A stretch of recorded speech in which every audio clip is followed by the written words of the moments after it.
welcome to LOA Today. I'm Walt Thiessen.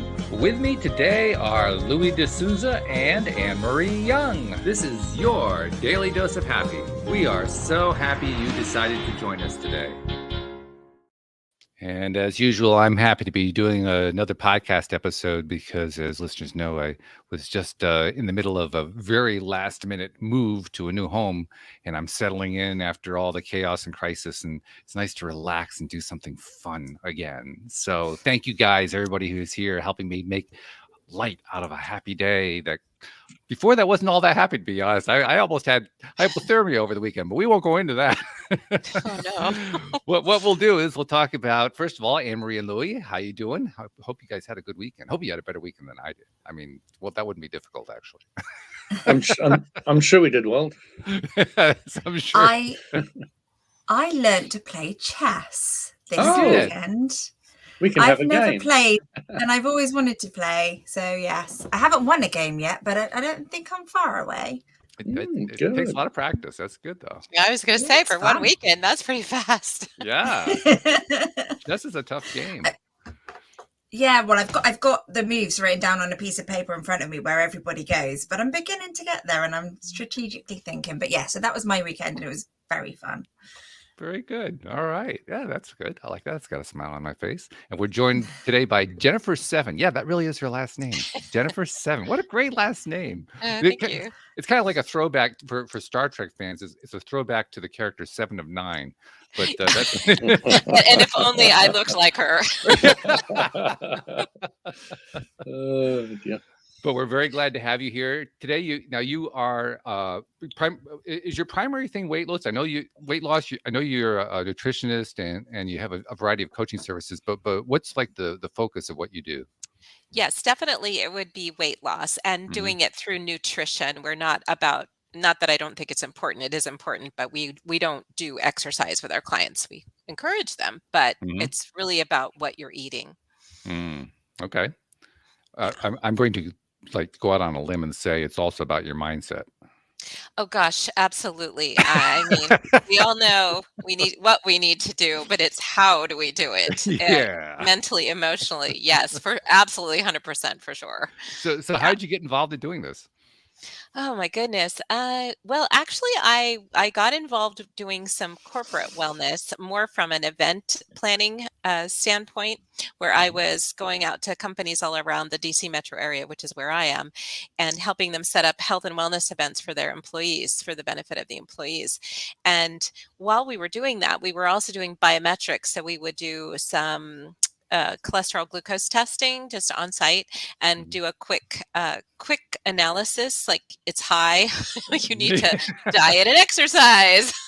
So that was the extent of our coaching because we weren't doctors, but there were so many people that were struggling with these issues that I was like, wow, I think I would really like to do a deeper dive and see what I could do with helping people more on an individual basis than just those 5 minutes we had with people in the corporate environment. So that's how it all kind of started, and launching a weight loss business. I had no idea how hard it was going to be because how many weight loss diets there are out there, and how do you get yourself differentiated, and how do you get trust, because there's so many scammy types of things out there. So yeah, it was quite an undertaking in the beginning. And how did you end up going holistic? I think it's just my nature. I think that Okay. I've always just been drawn more to things that were holistic. And even with the corporate wellness events that we were setting up, it was fun to bring in an acupuncturist or the chiropractor or an energy worker or something different, something new. And that was a lot of learning for me because I got exposure to these people and the types of work that they were doing. So I've always been more drawn to that, actually. So when I got into the weight loss, and we use a very specific science-based nutrition program, but what I've done is tried to bring in, as we were just talking about, the mindset piece, the emotional eating, the mindset meditation to help people get beyond just what you're supposed to mouth. Understandable. And then you also have a podcast and a book, both by the same name, Unbreakable Spirit. Tell us about those.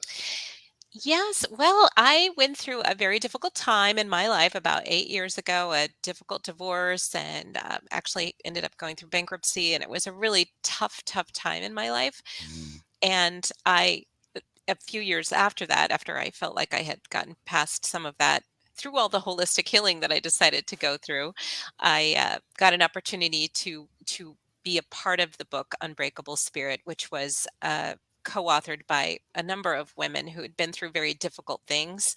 So we all put in our stories. It was very cathartic to be able to do that. But for me, for me, the whole purpose behind it was to show other women when you go through really difficult things that you can get to the other side. mm, And so after the book, that we kind of let that sit for a while, but then I was like, yeah, I think I want to do more with this. So I came up with the idea. It was about a year ago that I wanted to take that and do a podcast and bring women on and share their stories, but all of it to be about that you can thrive, that you can survive, and that these women, their stories are just so inspiring and so amazing. And it's just touched my heart all along the way. So that's how that all came about, was through my own experience to the book to the podcast. And I'm particularly sympathetic because my own divorce just got finalized this past Friday. So I've been Oh, through a is this why we relatively, had to move? yeah, that was part of it. Yeah, it was not the only reason, but it was part of Yeah. it. Yeah. And Yeah. this was a relatively easy divorce, if there's such a thing. Mm. But there's nothing easy about divorce. I don't care what the circumstances Yeah. are. Yeah. And mine certainly was not Yeah. easy. It Yeah. was much harder than I anticipated. Mm-hmm. Yep. So They okay, well say that the go two ahead, Louis. hardest things that anybody can experience as a human is moving house and divorce. Yeah. Yes. Most stressful things I think they say a human goes through tends to Mm, go through. Yeah, and then job changes if those come along, and then the financial aspect, which happened because of it was like this domino effect that just kind of everything was pretty difficult.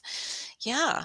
But through that I found in my misery I think what do they tell us when we are in our darkest, most hurting places? That's where we find our strength, and then mm, we will work hard to overcome that and find our strength. So for sure, for me, I had some people along the way that guided me and gave me some things to do, like learning how to develop a gratitude practice and a forgiveness practice, and started yoga and taking care of myself, because I actually then found myself with some health issues, which from all the stress of all the ick that was going on, had to work through that.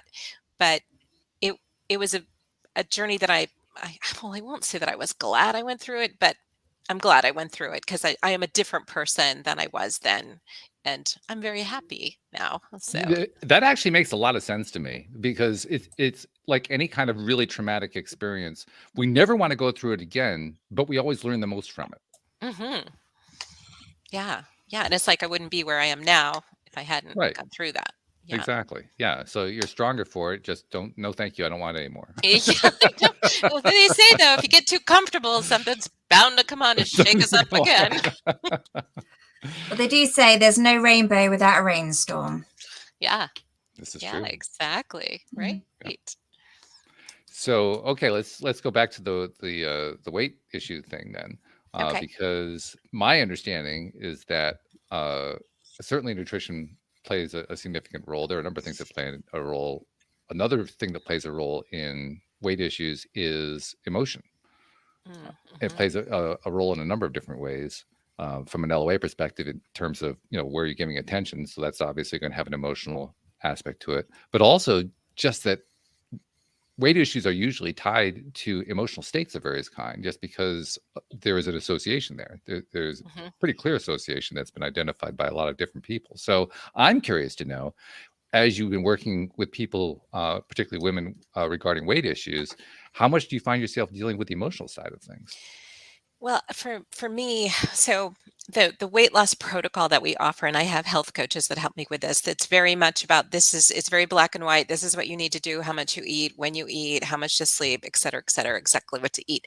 I like to take that and then offer something more, which is that mindset, emotional piece, so that we can talk about emotional eating is a big one.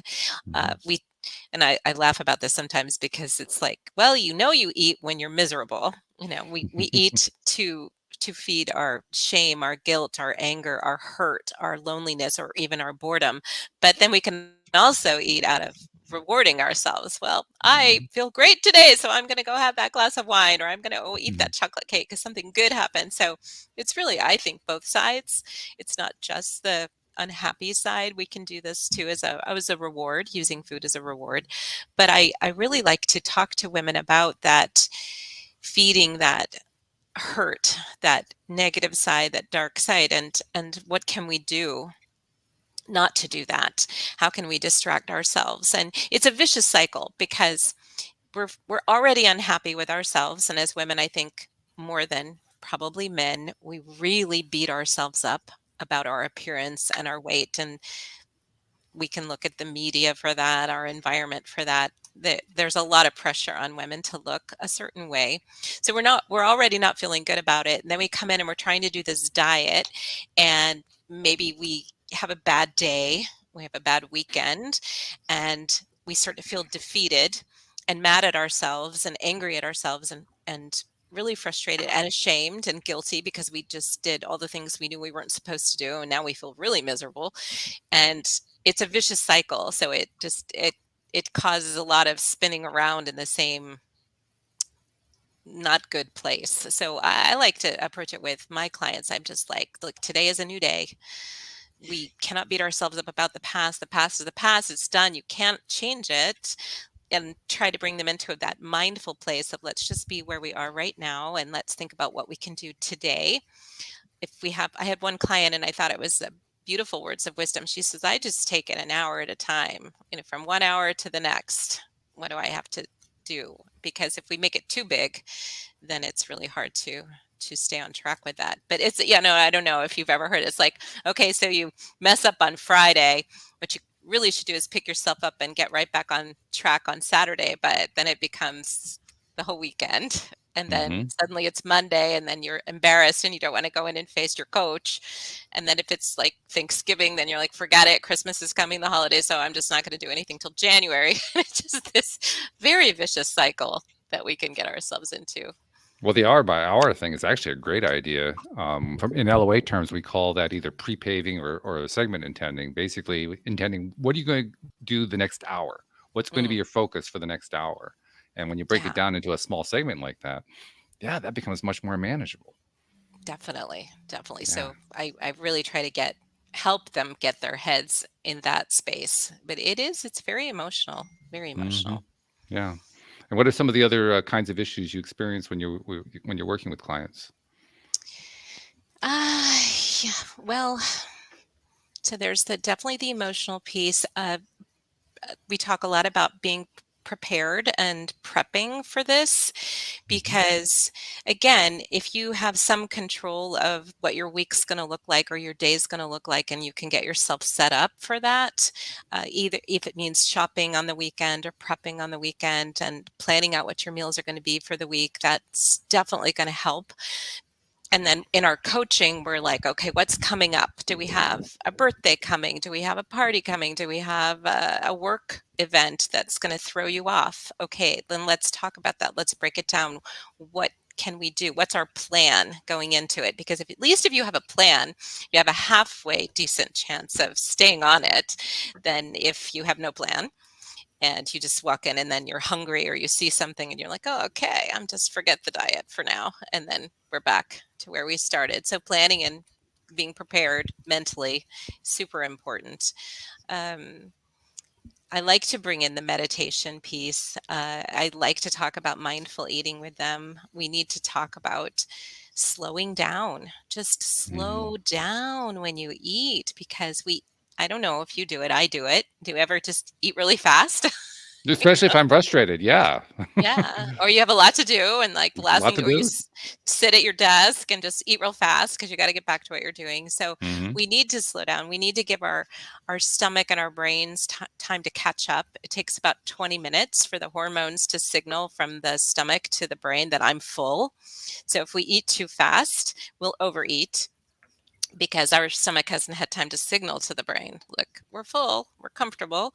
So we need to slow down. We need to chew our food. We tend to not chew thoroughly, and we could Yeah, get into if we rush through it, we actually miss out on the best part, the flavor. yeah, We skip the flavor entirely. yeah. So savoring it, savoring each bite. There's also a lot of things going on in your mouth with triggering, signals to the body, and that we want the chewing really helps with all of that. It's a lot of hormonal signaling going on. So I tell people, if you eat too fast, just try putting your fork down between each bite. Literally set it down, finish chewing, swallow, and then you could pick up your fork again. So little tips like that. And try to enjoy it. Enjoy the meal. Even if you're alone, why not set a pretty attractive place at your table? Use your good china. I used to joke with my mother all the time because we got all this wedding china, and then you never use it because you're saving it. You're saving it for that special occasion. So you use Right. it like twice a year. So I'm Yeah. like, get your good china out, use it, get a pretty crystal glass, put water in it with a lemon, put some candles on your table, put some flowers on your table, turn the music on, make it a lovely experience, even if you're by yourself. That's okay. Be in that moment, be enjoying that meal, and slow down and just enjoy it. Be fully present with your food. It's a good idea. Yeah. Yeah. And Marie, as our resident expert, I mean, have you ever had to deal with these kinds of issues? I don't know what your Oh my God, situation is. daily. Oh, daily? Oh, Daily. Yeah, I'm a massive emotional eater. So I used to be somebody who would be like, fine, I'm going to start on Monday, binge at the weekend, Monday come, and then by Tuesday it's out the window. So that I recognized. And yeah, if even now I do eat very well now, I eat a lot better because it does help my mental health. It helps my physical health. I just feel better for eating better. But if I'm emotional, if I'm tired, if I'm upset, stressed, whatever it may be, then food is my go-to. But I'm getting much better. Like you said, is just going, okay. I've had that bar of chocolate. I didn't really need it, but rather than I'll start again tomorrow, it's like I'll start from now. We'll get back on track and we'll just start eating better. So, and to be fair, I prefer eating fruit to chocolate, but I don't know what it is. That's fantastic. The minute I'm upset, I'm like, chocolate. Just want it. So yeah, something about that sugar. Yeah. Yeah. It's that instant hit, isn't it? Mm-hmm. And I tell my clients too, if you're having that craving for that chocolate or that glass of wine or that ice cream, that you need to sit with that a little bit before you eat it. Just sometimes I'm like, just can you leave the room? Just leave the room. If you're in the kitchen, leave the room for 10 minutes and then come back and see if you still really want it. Do something to distract yourself. But okay, get the bowl of ice cream out, get it out, look at it, stare at it, smell it, think about it. And then if you still want it, then eat it. But make that a conscious decision that you have decided, I am going to enjoy this, I'm going to eat it, and I decided, and that's okay. Instead of just eating it mindlessly and then beating yourself up for it because you're like, why did I do that? Now I hate myself. Blah. It didn't even taste that good. I know we do that too. Yeah. I do think it's important not to beat yourself up about it, though. I try not to do that now. Whereas before I was so hard on myself, but I don't beat myself up so much anymore. It's just like, it's happened. I'm human. I just want chocolate. Yeah. And sometimes it's just chocolate's the only thing that I need. So yeah, I try not to beat myself up too much. Yeah, I think that's really healthy, not to beat yourself up over it. And sometimes just a couple bites, you take those first couple bites and you're like, okay, I got the chocolate and maybe I don't need to eat the whole thing. So just eat half of it and save it. I bought reduced sugar. It makes me feel like I'm being better. There you go. There you go. Well, and actually you just saying that makes me think of something that I hear a lot from my clients. I've been bad. I've been bad. I've been bad. I'm bad. And I'm like, gosh, no, you're not bad. I don't like those words. We're not bad. We just made a choice that wasn't really in our best interest. But I don't like those words. I just don't. I don't think it's a good mindset. I agree. I mean, I don't think preference should ever have good or bad attached to it, and we tend to do it a lot as human beings. Yeah, definitely, for sure. Preference is a preference. It's like, I like this, I don't like that. There's nothing wrong with either one of those. They're both fine. Right. So just, yeah, again, it's like shifting the way that they're talking to themselves, and yeah. Now, I have to say, and I'm not recommending divorce, but divorce is good for weight loss, it turns out. Because since my ex and I separated, I've lost 20 pounds. I didn't have to do hardly anything. Was that intentional, or did it just the stress it of was intentional. No, it was intentional. It was intentional. But for some reason, it was easier. I don't know why. I know why. Yeah. Why? Because you fell in love again, and you know what they say about when you fall in love. Or you want to fall in love, so you want to look your best self. Yeah, for sure. Okay. Well, and maybe because you decide to take care of yourself. Yeah. Because well, yeah. So I mean, you know what that's like when you go through divorce, you're reinventing everything. You're starting your life all over again. So you ask yourself, well, okay, what do I want that life to look like? And that was part of my answer was, well, I want to knock some of these pounds off. And I did. I mean, I'm down to the lowest weight I've been since before I got married. So I'm doing pretty good. Yeah, that's awesome. Yeah. Yeah. Yes. And well, not knowing your situation, but sometimes, well, it's funny too. Sometimes when we're happier, we eat better, or maybe we don't. I don't know. But, yeah. So, because we're not feeding that sad part,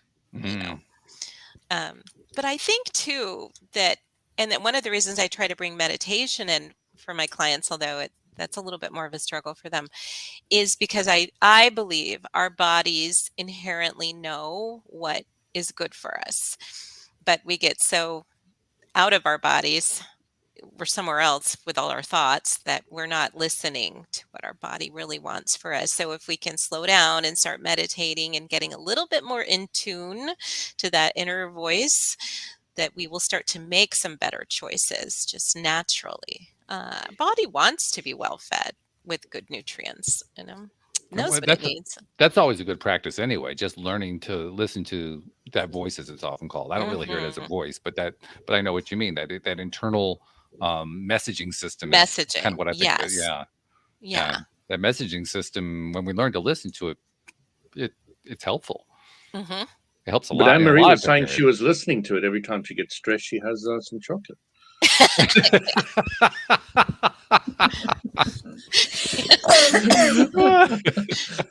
No, I bring this up very, very specifically because I also used to do weight loss, and I often found that people they were totally unable to understand what their body was really saying, and to act appropriately. So I often used to tell them, don't listen to your body, because it's telling you to eat the chocolate, the wrong and message. do this and do that. So it's a challenge. So you kind of go back to every subject's two subjects, wanted and unwanted, and you break down craving. What am I really craving for? What's the positive side of it, and what's the negative side of it? And then you focus more on the positive side. Okay, yes, I do want chocolate, but if I get a balanced amount of nutrition into the body, it'll satisfy it to a far greater degree for a longer period, etc., etc. Yeah. I've also been working with clients on overcoming their sabotaging thoughts. So we get in this mental war. I really want that, but I know I shouldn't have it, but I really want it, but I shouldn't have it. And which thought is going to win? It's usually the one that says I want it. And so it's like a muscle that you have to practice the other thought, because we give so much attention to giving into the self-sabotaging thought, that it wins, that muscle tends to get stronger. So working on literally writing it down, the reasons why you shouldn't be eating that, and practicing that, and pulling out your card if you need it to remind yourself why that's not serving you, to strengthen that muscle. It's like a little bit of cognitive behavioral therapy there, but I'm not a therapist, so I can't say that I do that, but just something I do is, if, say for example, I've got that real urge for chocolate or something scrummy, that's not necessarily good for me, and I don't do it, when I go and brush my teeth in the evening, I'll be like, I will just do some mirror work and just go, well done, you didn't do it. Or I'll focus on how I would have felt had I had it, and then I wouldn't feel quite so good. So I tend to sort of give myself a big high five for not doing it, and just like like you say, change that thought process into something positive, so I can remember how I felt when I didn't have it and how good that felt. Yeah. That's awesome. You know what I found, Anne-Marie? What's that? Uh-oh. Just the way you said, what's that? What's that? Tell me. I want to know. So you're going along there, and you're wanting something. So you're looking at often the instant gratification versus the long-term gratification. And what I was finding in myself is that, because I'm not really focused and passionate about something in life and heading off in a direction, I'm getting distracted by food and arbitrary things that really aren't there. So really, the fundamental thing that I felt that I was missing was purpose in life, and a direction and a focus. And I think a lot of people are too comfortable in the way the world has evolved to. In the old days, you didn't plow the fields, you didn't do this and that, or you didn't go hunting, you died. It was pretty simple, and you had to be focused. And these days we've just got a little bit too much time and too little focus about where we're going and what we want to achieve in our existence these days. I think you're bang on with that. Yeah, and I think too, all being home with COVID, you had a mom at home with the kids, and the food was available and easy to get to, and everybody was stressed, and if you had kids and you were homeschooling them because the schools were closed, it's a perfect opportunity to eat. But to that point, go ahead. Sorry, I was just about to say, I got myself hypnotized off sugar in lockdown. I was just like, this is a problem. I need to do something drastic. Yeah. Really? Did you do that? Did you do I did. Yeah. I did. And then when I got COVID, about a year and a half later, all I wanted was sugar. And since then. Yeah. Well, one of the exercises that I try to do with my clients too is we start off with, what's your why? Why are we losing weight? Why are you losing weight? What is the reason? And I really try to get them to do a deep dive on that, because I tell them that's your why is what's going to keep you going, because weight loss is not easy. It's not easy, and food's going to be all around you, calling at you all the time. So why do you want to do this? Is it for your health? Is it so you can travel? Is it you have a wedding to be at? It's got to be a really compelling reason. And I ask them to journal it until they feel some emotion with it, so that when the going gets tough 3 weeks later, like, pull that out, go back, think about what your why is. And I've heard there's just been some amazing transformational stories that just keep me going. Like, I had one client, she's like, I want to go to Machu Picchu, and I need to lose this weight so that I can travel and I can hike and I can do all these things. And she did it, and it was phenomenal. And another woman who was very overweight, she wanted to zip line. Oh, wow. And but she got it done. She had that compelling why of why she wanted to do this. Sometimes it's they're afraid because their health is getting bad. They want to be around for kids or grandkids, and it's just interesting to see what their why is. So we spend some time on that, and then I like to encourage them to do vision boards, so that they can think a little bigger, not just the losing weight part, but what do you want in your life? Kind of what you were saying, Lewis, what is it you want in your life? And let's try to get you there. And health is a big part of it. And usually weight loss and health are pretty closely tied. It's interesting. You used a phrase that we often hear, and I totally understand why we use it, but weight loss is hard. And the observation that I've come to is the weight loss part is actually easy as can be. The hard part is choosing consistently to decide what you're going to eat and when you're going to eat it. Mm. The weight just kind of falls off when you got the right dietary thing going on, True. Yeah. Yeah. I mean, it's not like, oh God, I have to work this thing off. No. Well, I mean, I tend to do the exercise anyway, but that's just I like to speed it up a little bit. Uh-huh. But I mean, you could be completely sedentary, change your dietary habits, and you're going to lose the weight. It's just going to happen. It's just the way it works. The hard part is, are you going to change the habits? And I love the idea of focusing on what is, why are you driven to do this? Why is this so important to you? Because that is going to help you get going. You're 100% right. And yes, yeah, it's the journey that's hard. Yeah. Now, I'm going to slightly disagree with you here. This is like groundbreaking here. Okay, here we go. What? I've always said to myself, and this is where the mindset comes in. I've always said, "Oh, I just don't lose weight easy," because it comes off so slowly. And obviously in the last couple of years, now I know why it comes off slowly is because my mindset is going. So I can exercise and I can eat as healthy as I want and it still comes off slowly. So I'm trying to change that mindset because it doesn't matter how healthy I eat, it will come off slowly. I just struggled. That's an interesting point. I used to get my clients in the door, Jennifer, by advertising a weight loss challenge. Mm-hmm. And then once I got them in the door, I said, hey guys, we're never going to use the word weight loss again. We're now going to use healthy, active body lifestyle. And that's going to be our focus. So we're not going to be focusing on weight loss because all you're going to get is more weight if you understand the law of attraction. So you get them to start completely thinking, oh, I wanted to shape up a bit. Wouldn't it be nice if I looked a little thinner, a little more in shape, a little more healthier, a little more exercise, a little more. So yeah, I was just getting them to say that all the time. I like that. I like that a lot. Yeah. I think you made a good point, though, Anne-Marie. And since you challenged me, I'm the one who's going to answer it by saying, yeah, I think you made a good point. Because your mindset does have to be one of belief that you're going to lose the weight. Otherwise, even subconsciously, you're going to find ways to keep it on. Absolutely. And you can see lots of very thin people who eat nothing but fast food. That isn't healthy. But their mindset might be that, I don't gain weight. I'm slim.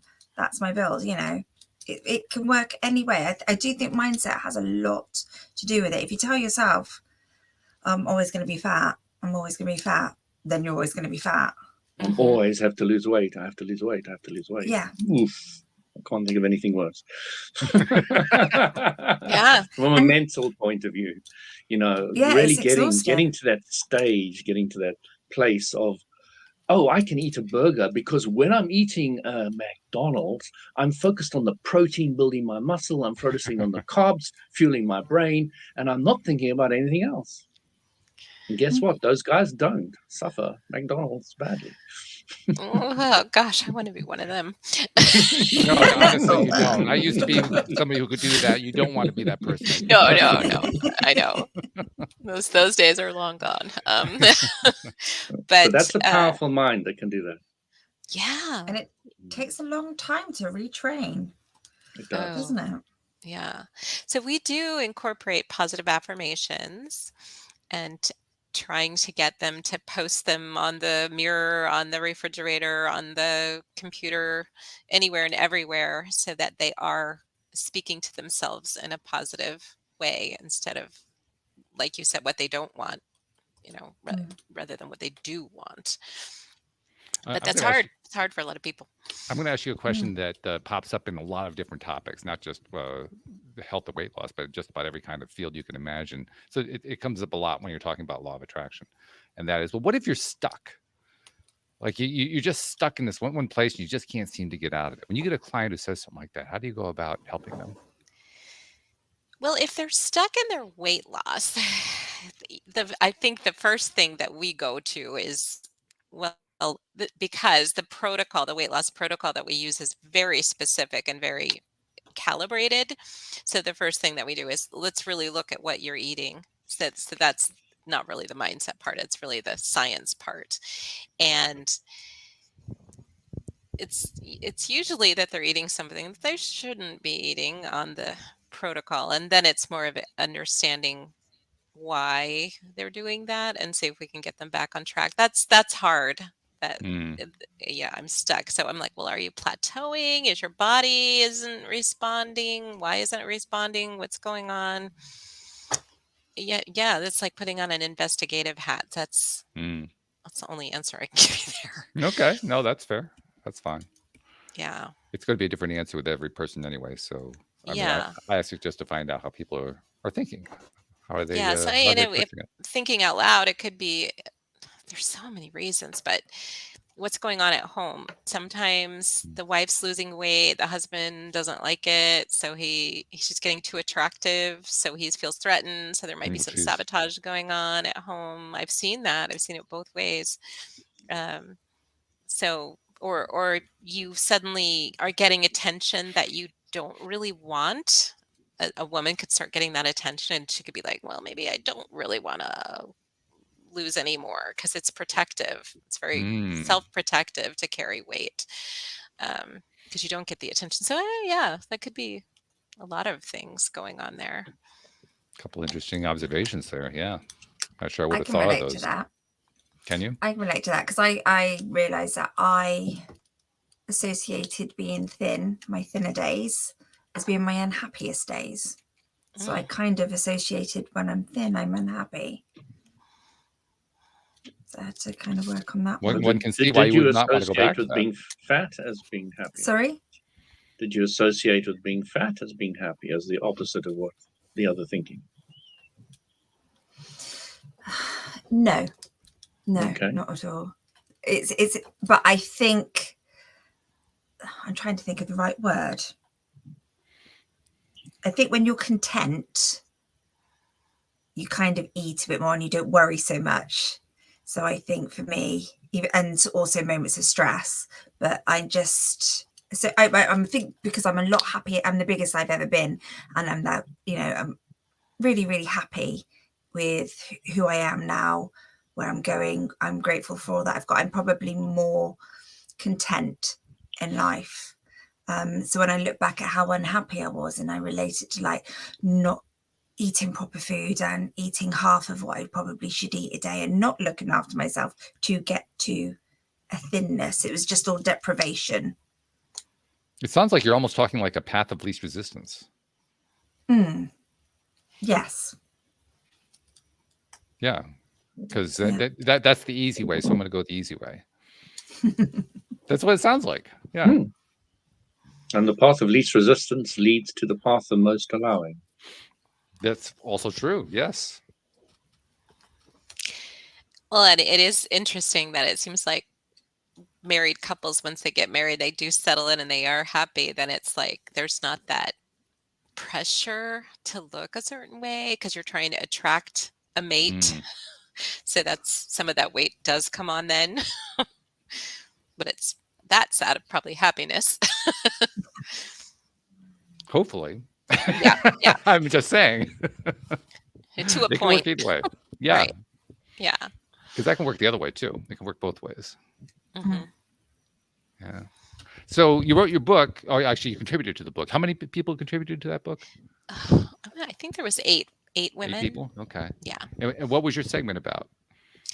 It was really about my divorce and everything that happened because of it. So all the struggles, but it was also about all the tools that I learned and the journey I went on to really find myself and to heal myself and to get back to a place of happiness. Jennifer, did you have many epiphanies? Oh gosh.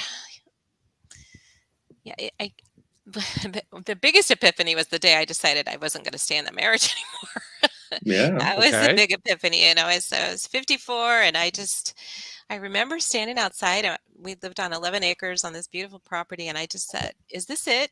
Is this my life?" I was just so unhappy in the marriage. Mm. That was a real epiphany, and I was like, "No, I think I have some good years left in me." So, um, it was really scary. It was a huge decision, but yeah, that was like an aha awakening moment for me. Um, that was a really big one. Another epiphany for me was I'd always relied on my ex-husband. He handled all the finances, and I really had felt like now I can look back and say I really gave all my power away to him.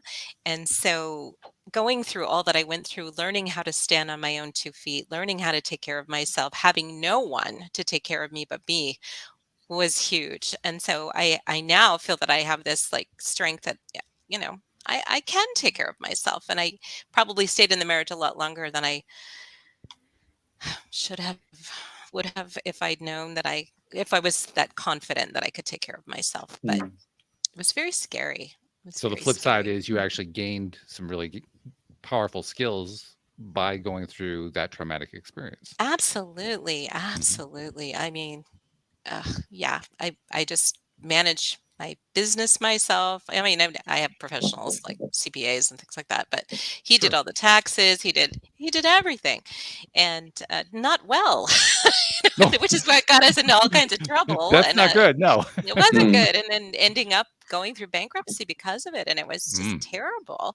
Um, but also. Just learning because I was pretty angry and hurt and frustrated and learning to take up a gratitude practice because it was at a time when was I not feeling grateful about much of Mm. anything.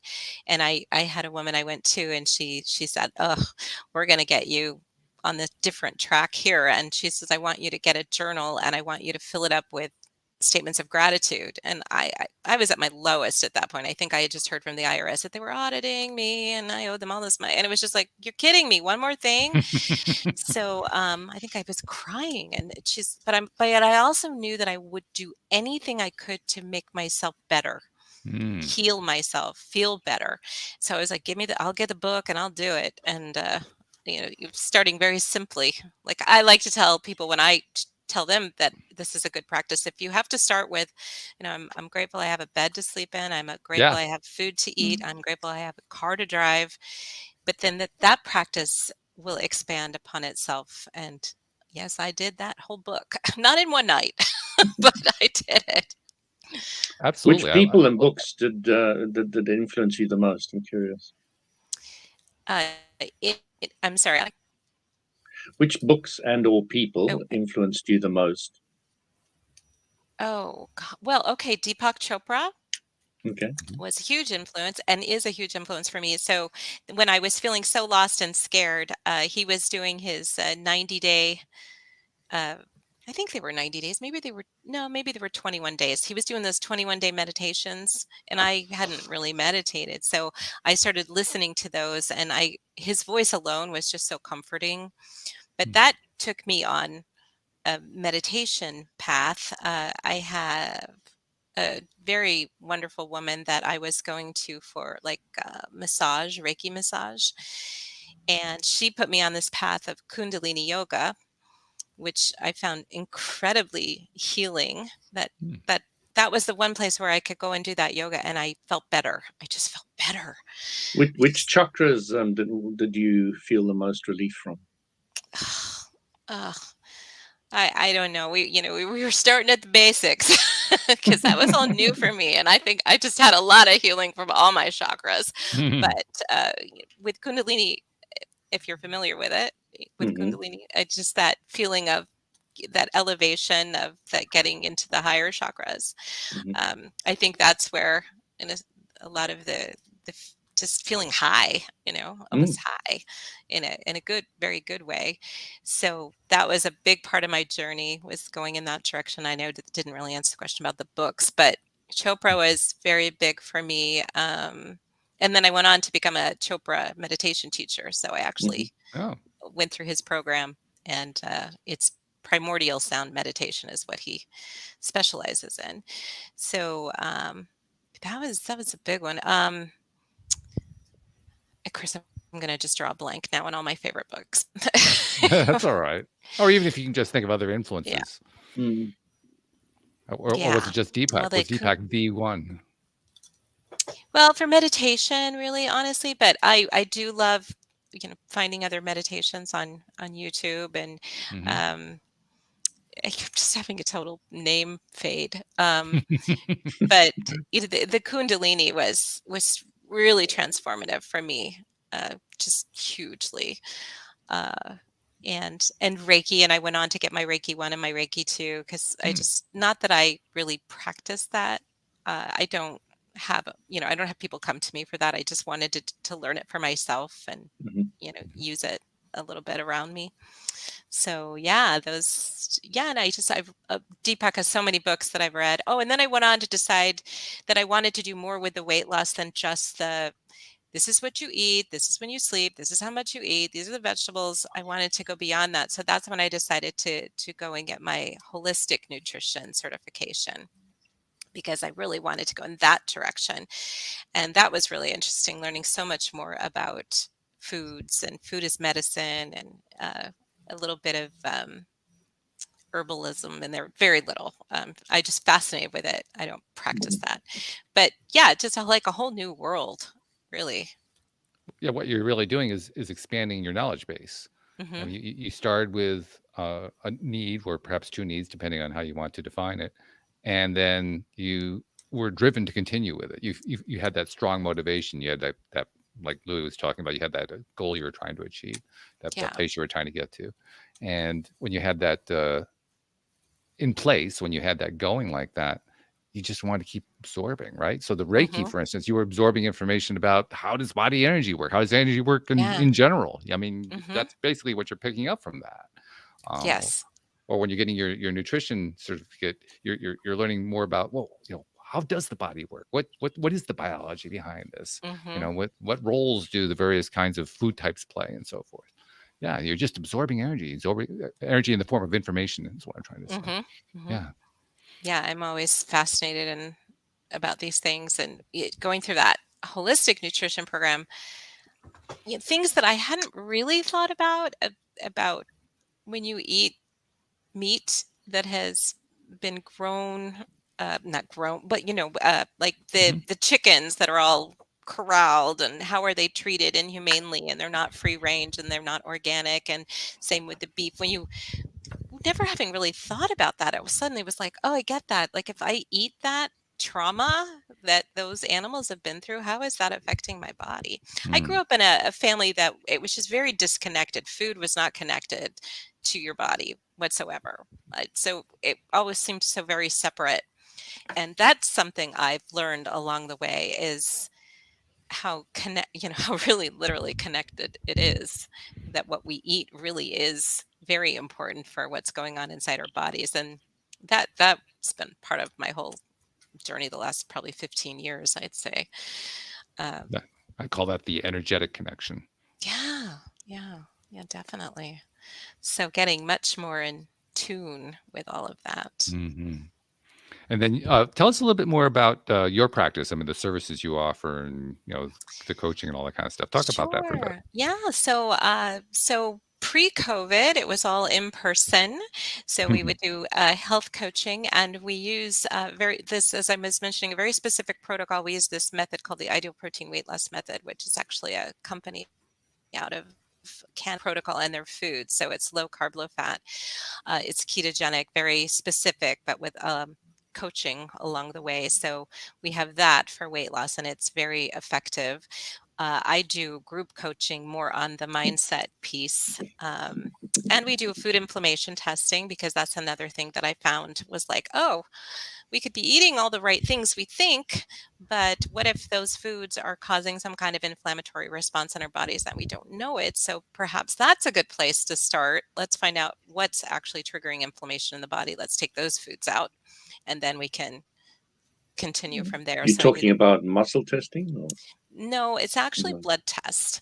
Blood. Okay.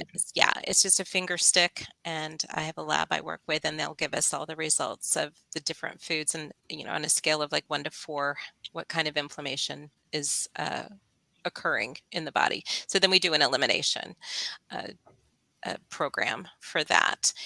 So those So are something else that really might help too, by the way. I mean, this is just something you might want to look into. We had a guest on this past June, I think it was. He calls himself the Hydrogen Man, and he was all about using hydrogen as a healing modality. okay. And I ended up at his recommendation, I ended up getting one of these hydrogen machines. They're fairly pricey. It's like a $2,500 machine. But my purpose was I've experienced macular degeneration for many years, and one of the key elements of that is inflammation. And he was talking about how it reduces inflammation. So I said, okay, I'm already doing things. I'm taking vitamins and so forth to keep the inflammation down. And I had actually made considerable progress with that, but I wanted to go the extra mile. I said, okay, I'll get the machine, and ended up getting some blood work done this past November, and found the doctor that I was doing this through didn't know about all that. I hadn't given her all that information, and she came back. She said, "You have some of the lowest inflammation levels I've ever seen." Wow. So, just wanted to let you know this hydrogen stuff apparently works pretty well. You might want to look into it. Yeah, that's so interesting. I know there's a lot of things now. There's like the infrared saunas and just the I forget what it's called, but it's some machine you get in and it freezes you for like a minute, and that's just I don't know if that's cryotherapy, but Cryostasis. but Sounds it's like like it. for just like Miniature a version. minute. Yeah. And it's something about that extreme cold is supposed to promote healing and reduce inflammation. So yeah, there's just a lot of things coming along these days that are really interesting. Yeah, no doubt about that. So, okay, so that let's see, what were the things you mentioned that you do? Food inflammation testing, Right. the nutrition coaching, the weight loss protocol. I'm considering maybe offering some meditation classes just to add one more thing. I build it into my group coaching, but maybe Is the some group coaching separate. like the focus for what you do? It's in addition to just running the business, that's my forte is Mhm. to do the group coaching, to do Mhm. the mindset piece, Yeah. and have the health coaches do the A to B to Z types of stuff.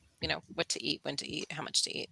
So It makes a lot of sense to me, just because in my personal experience and in all the conversations I've had with hundreds of people who've been on the program, the situations where people gain the most are where they're in one-to-one or at least one-to-many actual contact with somebody who's providing the service, to talk things through, to go over the here's and what's and wherefores of it, and have that human interaction in order to better handle what it is that they're dealing with. mhm. I mean, courses are great. There's nothing wrong with, especially online courses. They're very easy to offer and so forth. But I don't think there's any substitute for that human connection. That's Yeah. just my take on it. So that's why I'm interested in your group classes. Yeah. So what I was saying before was that when COVID hit, I closed the brick and mortar, and that's when we shifted to completely virtual. So now we do all of our coaching by Zoom and Mm-hmm. direct ship products if we need to. But I think you're 100% right that human connection is so important. Not only are we helping to hold someone accountable, but Mm-hmm. I think we're the cheerleader. We're lifting them up, Yep. or we're yay, you did it. You Mm-hmm. lost 2 pounds. It's like woohoo, because maybe they don't have anybody in their life to do that for them. So and me and all my coaches are very accessible. So we're like, if you need to text me, text me. If you're having a moment, just text me or call me. Phone a friend. We're here. I think also that human connection is in of itself one of those reasons for continuing to keep going. Like you were talking earlier about, what is it that you're trying to get to? Why are you wanting to pursue this goal, whatever the goal is? Well, one of the reasons to pursue a goal is to have human connections. I mean, we are even the most cave dwelling type human who just is constantly off by himself or herself still has a need for human connection to some level, to some degree. Yeah. And especially if you're going through something challenging like that, boy, that human connection can make a huge difference. I mean, I've actually had clients who never lost a pound, but they never missed an appointment because they just wanted to come in and be with somebody. It was Mhm. kind of sad, but Mm. that we at least we could provide that for them. But after a while, I'm like, I'm taking your money, but I don't feel good about it because you're not losing anything. Do So you ever do what my ex was a former psychotherapist, and one of her big things when she was offering therapeutic services was to say, I want you to either grow or go. mm, I don't want to keep taking your money if you're not going to mhm. do any of the stuff to actually improve. Yeah, It doesn't really help you to come here and just do talk therapy all the time. If yeah, you got to actually take something home away from it and apply it. right. Yes, and sometimes that's a really hard conversation. It's It like, is. yeah, I'll keep taking your money, but you know, are you going to stop doing what you're doing or do something different? Because this is silly after a while. Well, it's what they call a comfort zone, or what I call a Mm, familiar zone. Or a safety zone. It's often called. yeah. It feels safe there, so I'm not going to do any growing. Hmm. I I used to like work with a whole lot of personal trainers, and I was doing my weight loss thing in the background in the area, and they were coming to me and saying, it's much better just get them to do the physical stuff and all the rest of it. Get them to do the exercise because they're PT. So I said to them, how are you doing as a business? And they'd say, yeah, very well. I said, well, explain that to me. So I've got like 50 clients and they've been with me for years. I said, well, you don't seem to be very successful, do you? because they're still there. Yeah, I said, know. my guys come and go, I teach them to stand on 2 feet and off they go. Yeah. Louis does like the cold washcloth approach. Like, here it is, water in the face. Now you're going to wake up. Yeah. Well, this has been really an interesting conversation, though. Tell people a little bit more about how to find you. Well, first of all, your book. I presume that the book is available on Amazon. Most books are. Yes, it is. It's still And available on Amazon. And the podcast, I presume, can be found on any podcast platform. Yes, it can be found on any podcast platform. It's out there: Apple, Spotify, all of them.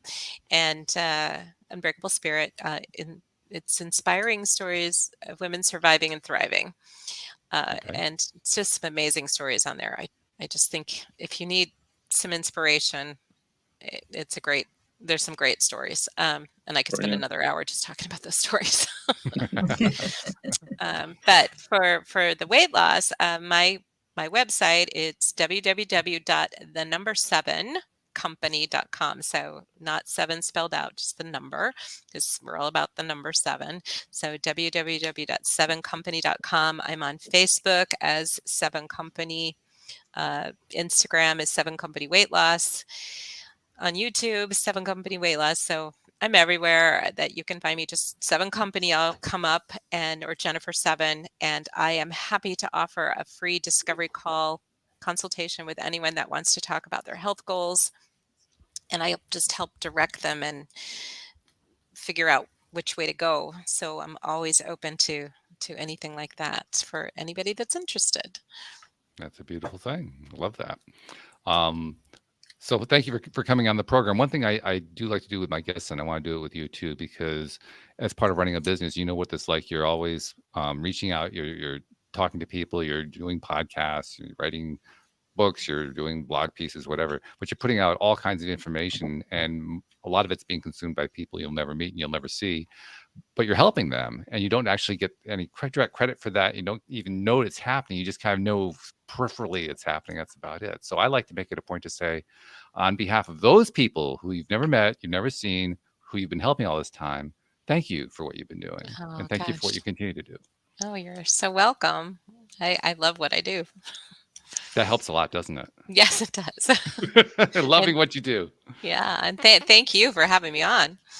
Oh, glad to have you. Glad to have you. Thank you for sharing your story. And Anne-Marie and Louis, thank you for your wonderful input as well. In fact, Anne-Marie, for the first time in months, you actually challenged me on something. That was wonderful. I love that.